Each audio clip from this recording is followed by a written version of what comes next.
see me talk about the host tracker. Hope everybody's having a good day. I think this is the last time slot of the day, so everybody's looking forward to the food crawl. We'll probably go a little bit short, depending on how many questions you guys have. So I'll just start by giving a shout out to the other intern that's been working on this project, Andre, who lives in Portugal and stays up on IRC with me at like 4 a.m. at my time, which is like the next day for him. So and he hasn't been asleep. So he's an awesome guy. Shout out to Colin Dixon for being the best mentor ever. And the L2 Switch devs, all these guys are really great. They always help us get unblocked every week. So we're going to talk a little bit about the L2 Switch project, and then we'll focus in on the host tracker that we've been working on, and then I'll show you a little bit how the API works and maybe how you can use that. So the L2 Switch project for Helium is trying to bring learning switch functionality to OpenDaylight. There's been the simple forwarding project in the past. This is going to be a little bit more bulkier than that.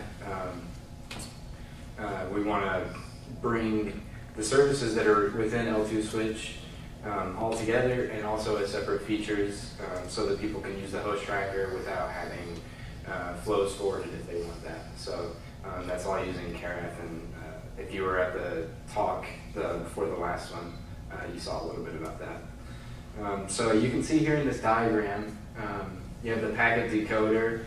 You probably can't read it. The packet decoder talking to the southbound OpenFlow plugin, which is talking to the OpenFlow switches. And then the address tracker service will talk to the packet decoder, and you'll get addresses in the data store. And then you can see the data store on this diagram here. This is the MD-Cell data store.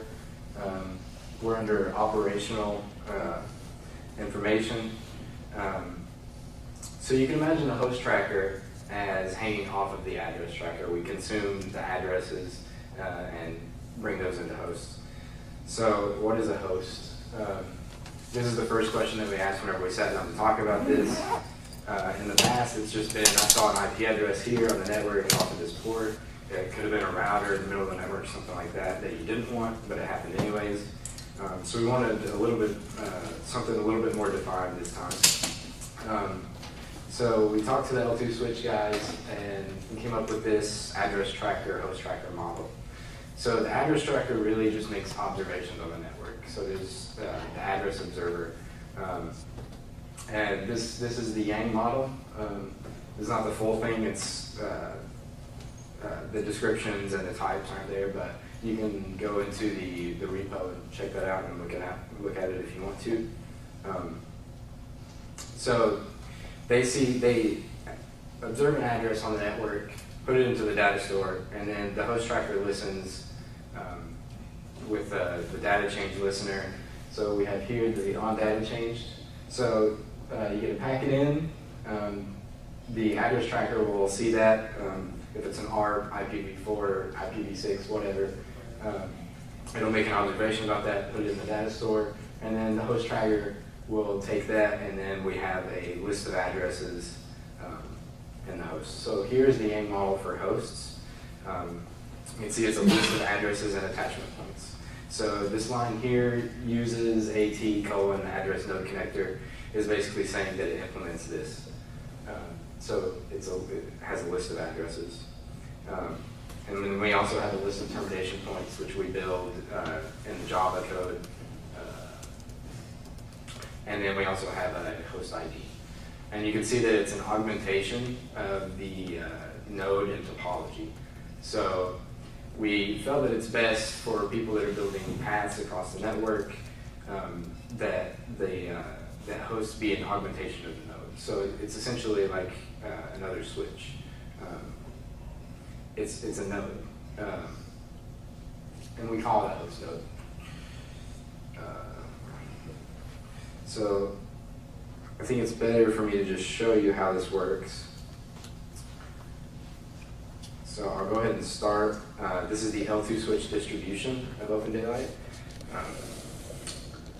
So I'll show you. If you pull the code, this is what the directory structure looks like. Let me blow this up.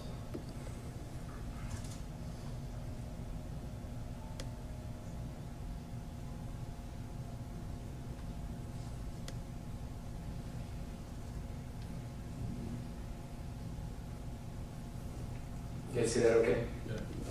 All right. So you have a distribution directory, and essentially what you would do is you would just go in there, find the run script. You can find the path to it right here on the wiki page. I just built an alias so I can run it quickly. So we'll let that run, and I'll start at Mininet, and we'll look at the data that we get through RESTConf, and then hopefully it'll make sense.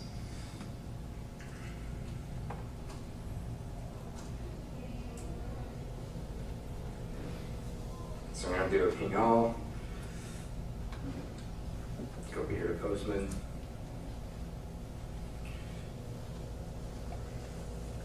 So this is what it looks like. So this is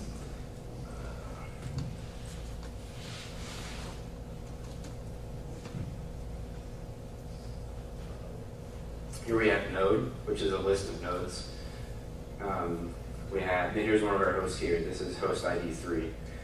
So we see it's at IP address 10.0.0.3. We have a first seen timestamp and a last seen timestamp. We have the MAC address.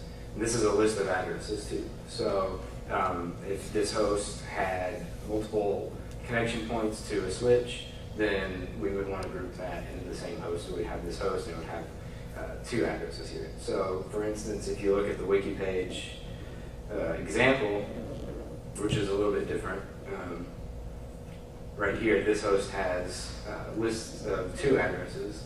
One is the IPv4 and then IPv6 address.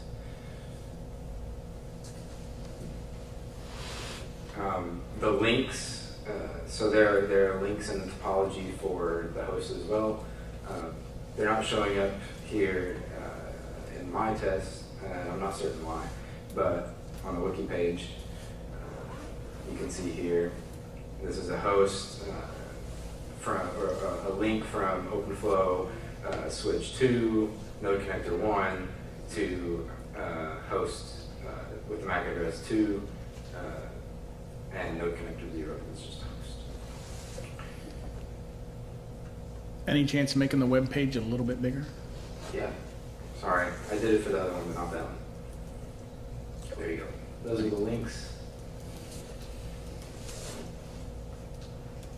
And then here are the nodes.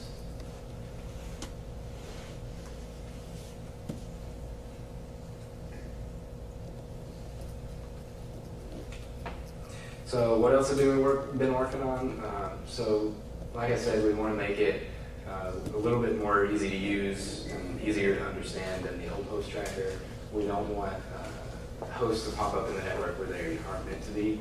So we're doing checks to see if node connectors are internal to make sure that we're not learning a router or a host that's ARPed and then proxied through a switch.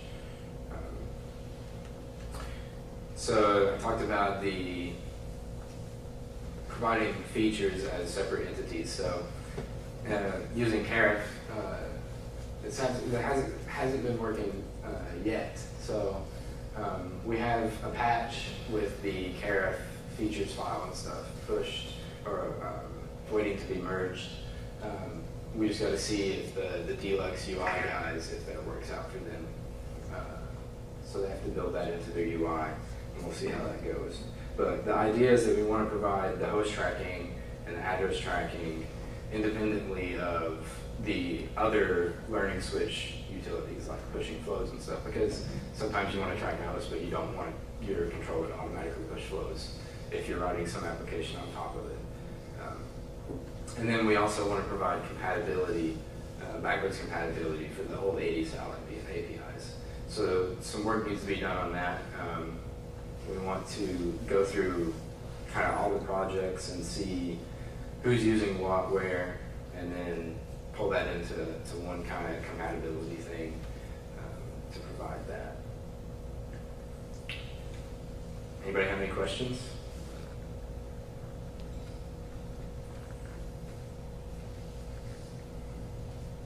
Yeah. So first of all, I'm not an OpenDaylight. Okay. Maybe I should have done a little bit of an overview. My question is, how strictly bound is the layer 2 running mechanism with, for example, OpenFlow? So it's not funny. Could that come from another source? the output go into something else in the host tracker? How strictly bound are these things? So as far as the L2 switch is concerned, it just sees a packet in. So it talks to the OpenFlow plugin, but it can just as easily talk to another southbound plugin. As long as the information gets hit that says there was a packet here and here's what was in it. So I don't see a reason why other southbound plugins wouldn't work.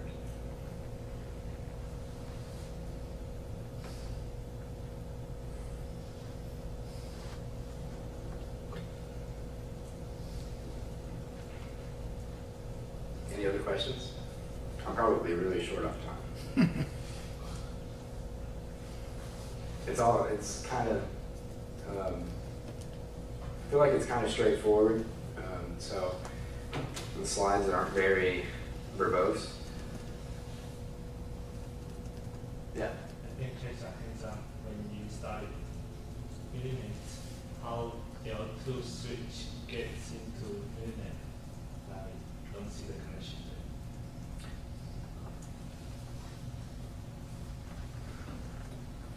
So I'm running Mininet with 3 switches, 3 hosts.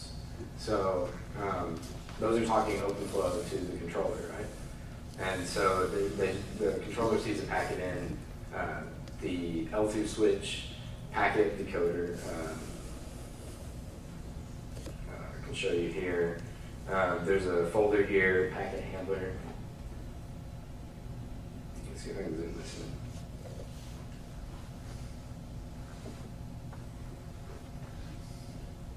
So there's a packet handler, and then that hands off the information to the address tracker, and then the host tracker consumes those addresses from the address tracker. Does that make sense? Yeah, the OpenFlow coding is done in the maybe layer, so for 1.0. Right. So the L2 switch packet handler, it does the same kind of thing, really. So. And if you go to the project proposal page for the L2 switch, there's a lot of information here that tells you packets. So they go through packet decoders, packet modifier, and then so there's a Yang model for Ethernet packets, ARP packets, LDP. So there's a little bit of duplication there, maybe. See, piggyback serialize or I guess you utilize the channel factory to add another factory into the coding process. Maybe. So I've been working mostly with the address tracker and the host tracker. So the packet handler and stuff is not my area of expertise. These guys, Amit and Alex and Raghurama, sorry if I mispronounced that, at Cisco, have done the development on that stuff. So they can help you out.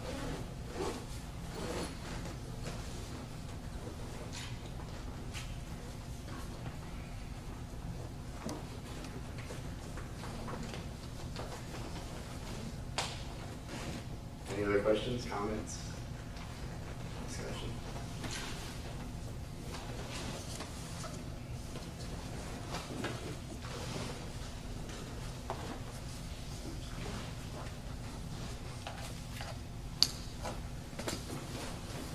I guess I'll just say that I've enjoyed being a summer intern at OpenDaylight. So I've been working on it for, so I was working on OpenDaylight last year, and then this year I had the opportunity to be a summer intern. So it's awesome working with the community and stuff. So if you're not involved, check out some of the links, some of the wiki pages, send emails, check out the listservs, and get involved. It's pretty awesome.